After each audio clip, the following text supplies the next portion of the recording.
जब हम इंसानी रिश्तों की बात करते हैं तो सबसे बड़ी गलती यही होती है कि हम सामने वाले को समझने से पहले अपने भ्रमों को सच मान लेते हैं। फ्रेडरिक नीट्शे ने औरत या मर्द पर हमला नहीं किया था, उन्होंने एक ही चीज पर वार किया था, भ्रम पर। नीट्शे कहते थे कि इंसान सबसे ज्यादा वहीं धोखा खाता है जहां वो सच्चाई की जगह कल्पना को बैठा देता है। समस्या औरत या मर्द नहीं है, समस्या ये है कि मर्द को बचपन से सिखाया जाता है कि भावनाएं ही सब कुछ हैं, कि प्यार बलिदान है, कि खुद को खो देना ही प्रेम है, और यहीं से उसकी मानसिक गुलामी शुरू हो जाती है। नीट्शे का दर्शन हमें ये नहीं सिखाता कि किसी से डरकर जियो, बल्कि ये सिखाता है कि खुद को इतना स्पष्ट बना लो कि कोई तुम्हें भ्रम में ना रख सके। हर इंसान, चाहे वो औरत हो या मर्द, अपने फायदे, सुरक्षा और भावनात्मक संतुलन की तलाश में रहता है। ये न अच्छाई है न बुराई, ये प्रकृति है। गलती तब होती है जब मर्द इस प्रकृति को समझने के बजाय उसे आदर्शों से ढक देता है। नीट्शे कहते थे, जो इंसान सच्चाई से डरता है वो नैतिकता के पीछे छुप जाता है। और यही वजह है कि ज्यादातर रिश्तों में मर्द टूटता है, क्योंकि वो जैसा है वैसा देखने की हिम्मत नहीं करता। ये वीडियो औरतों को दोष देने के लिए नहीं है, ये मर्द को जगाने के लिए है। ये समझाने के लिए है कि अगर तुम खुद को केंद्र नहीं बनाओगे, अगर तुम अपनी शक्ति, अनुशासन और आत्मसम्मान नहीं गढ़ोगे, तो कोई भी रिश्ता तुम्हें स्थिर नहीं रख पाएगा।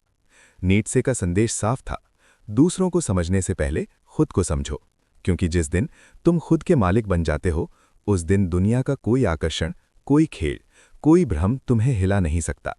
यही आज़ादी है और यही असली ताकत। नीट्शे का एक गहरा विचार था, इंसान वही देखता है जो वो देखना चाहता है, और रिश्तों में यही इच्छा सबसे बड़ा अंधापन बन जाती है।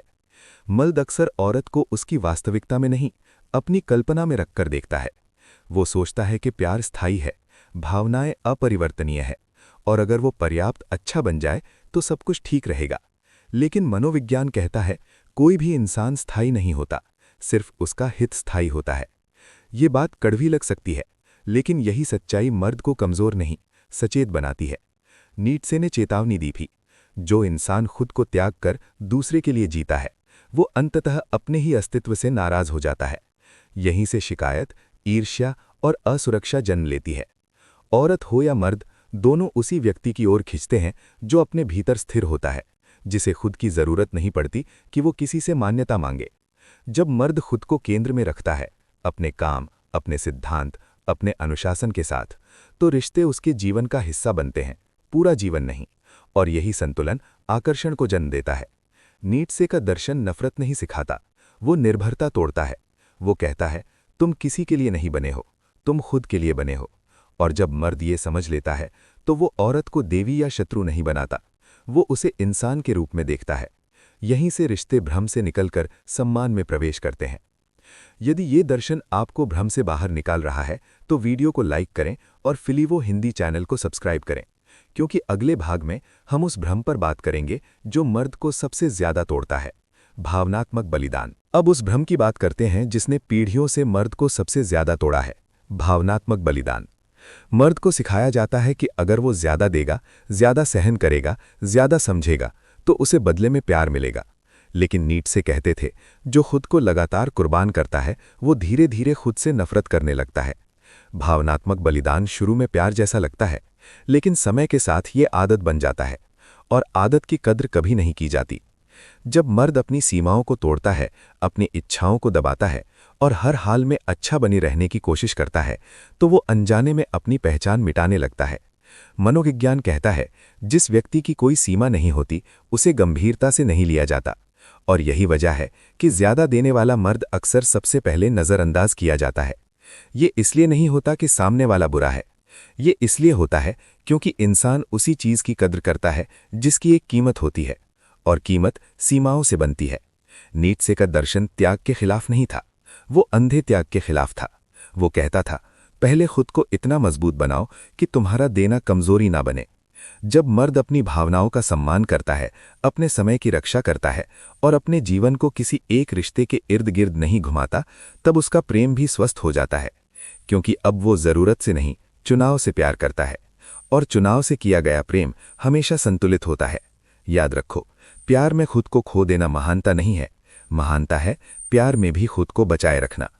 यहीं से अगला और गहरा सत्य शुरू होता है। क्यों भावनात्मक नियंत्रण आकर्षण से ज्यादा महत्वपूर्ण है? अब उस सत्य पर आते हैं जिसे नीट्से सबसे ज्यादा महत्व देते थे, भावनात्मक नियंत्रण।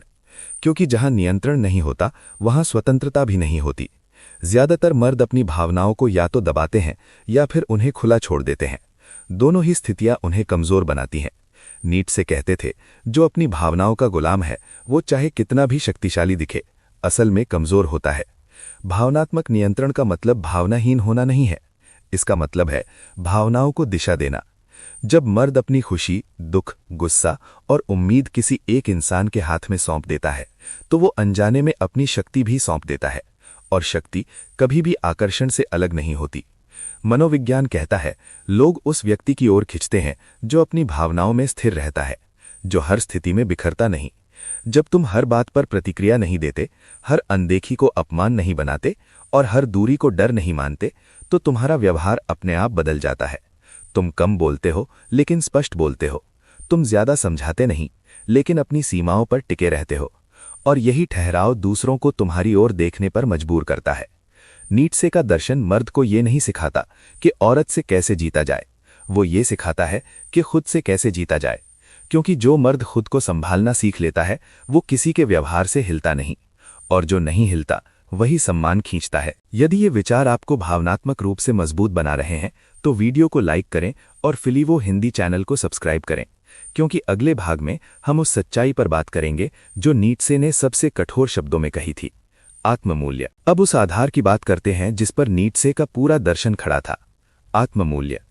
आत्ममूल्य वो नहीं होता जो तुम्हें कोई और देता है, वो नहीं होता जो तारीफ, प्यार या स्वीकृति से मिलता है।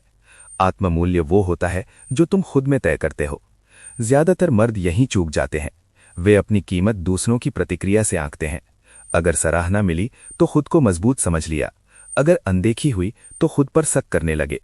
नीट्से कहते थे, जो इंसान अपनी कीमत दूसरों के हाथ में देता है वो कभी स्वतंत्र नहीं हो सकता। आत्ममूल्य का मतलब घमंड नहीं है, इसका मतलब है अपनी सीमाओं को जानना और उन्हें तोड़ने ना देना। जब मर्द अपने समय, अपनी ऊर्जा और अपने सिद्धांतों की रक्षा करता है तो वो बिना बोले एक संदेश देता है, मैं खुद को हल्के में नहीं लेता। और जो खुद को हल्के में नहीं लेता उसे दुनिया भी हल्के में नहीं लेती। मनोविज्ञान कहता है, लोग उसी व्यक्ति के व्यवहार के अनुसार अपना रवैया तय करते हैं जैसा वो खुद के साथ करता है। अगर तुम खुद से समझौता करते हो तो लोग भी तुमसे समझौता करेंगे।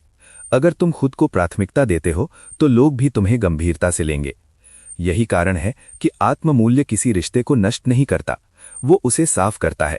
जो रिश्ते केवल जरूरत पर टिके होते हैं वो टूट जाते हैं, और जो रिश्ते सम्मान पर टिके होते हैं वो बच जाते हैं।